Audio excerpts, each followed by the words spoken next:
Hey, this is Bryce and thanks for tuning to my YouTube channel, Jacket Trades. In this video, I am going to do a little bit of an upgrade on my mini Losi JRX-T truck. So I saw a couple of videos out there where FuriTek, who makes the brushless motor electronics for these smaller RC cars like the crawlers and whatnot, but they have a kit for the Losi minis. So I went ahead and ordered that, and I'm going to go ahead and install it in this video. So the kit for the Losi is basically a speed controller and a motor. So the speed controller for this truck is the SpeedCat ESC. It's a 30 amp continuous, 50 amp peak brushless speed controller. It'll work sensored or sensorless. It'll run on 2S or 3S. And I think a cool feature of this is that it has Bluetooth capability, so you can program all the parameters from a smartphone. I think this will be the first speed controller I've messed around with that has Bluetooth programming capability. And this runs for about 60 bucks online. And then the motor for the Losi Minis is the FuriTek Kraken. So this is a 6700 kV brushless motor. It's sensored, and it can also handle 2 or 3S. And it has a total output of 320 watts. So this should be a nice hot little motor for this truck. I think in the videos they were doing wheelies with it. I did go ahead and do some baseline runs with the truck in stock form. I was getting about 14-15 miles an hour on the GPS. So I'm really interested to see what we can get with this guy. It would be cool if we could get up to, I'm just going to throw a number out there, 30 miles an hour. I actually don't know what people are getting on these. I did not do that part of the research. But it should make this a much more exciting truck and introduce some new problems. This is already a pretty squirrely truck on asphalt. The steering kind of does what it wants. It's got some pretty good play in it. Actually, I can see right now if I just wiggle these wheels. And most of that looks like kind of just vertical slop and bell cranes. So I wonder if you could shim that out. To try and eliminate some of that slop. So one of the issues I'm also having with the steering is the outside wheel hopping. And this, I mean, it is an off-road truck driving on asphalt, so probably not the best setup. So it's just kind of a sloppy steering setup. And then with that outside wheel hop during cornering, basically the wheel goes like this and it goes around. That's a suspension traction setup issue. Alright, so I'm going to go ahead and flip the camera around and we will get into the installation of this brushless motor kit into our Losi Mini JRX-T. Thanks for tuning in and watching. Alright, so before I do our brushless upgrade on this Mini JRX-T, we're going to do some baseline runs just to see where we're at. GPS is zeroed out.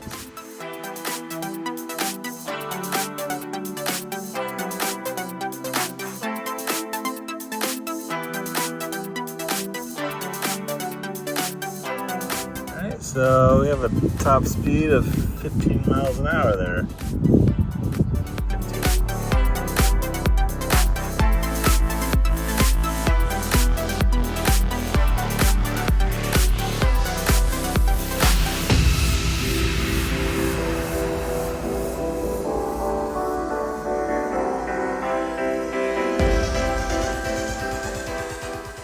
Let's get started on swapping out the motor on this guy. This guy has an integrated receiver and speed controller.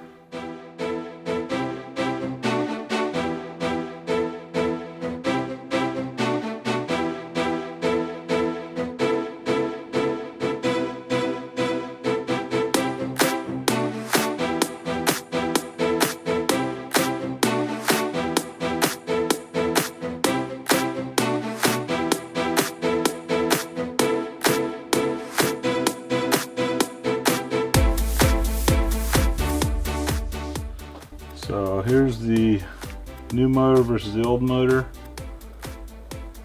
Definitely looks nicer, and it's a little bit longer. They don't really give you long leads for these wires here. So I might have to put this up here just to get that sensor wire over to the motor. So if you look at the motor, there's different hold patterns with different spacing. So these ones are closer than these guys here. Actually, they even have different mounting holes altogether. So it must be kind of somewhat universal application. The Losi is interesting. They have fixed hole patterns for depending which pinion you're running versus using a slot, and then you kind of set the gear mesh with a piece of paper.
That's 32. That's a big improvement. Went from 17 to 32 miles an hour.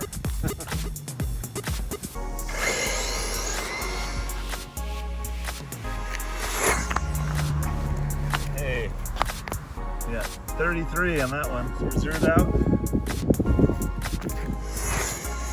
So we're at 33. So we're hitting 33 repeatedly.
Alright, I'm going to go ahead and do a quick little recap on this video. I lost all my audio from the footage of the upgrades to the truck, so I'm going to go ahead and go over that real quick and then discuss my running and my thoughts.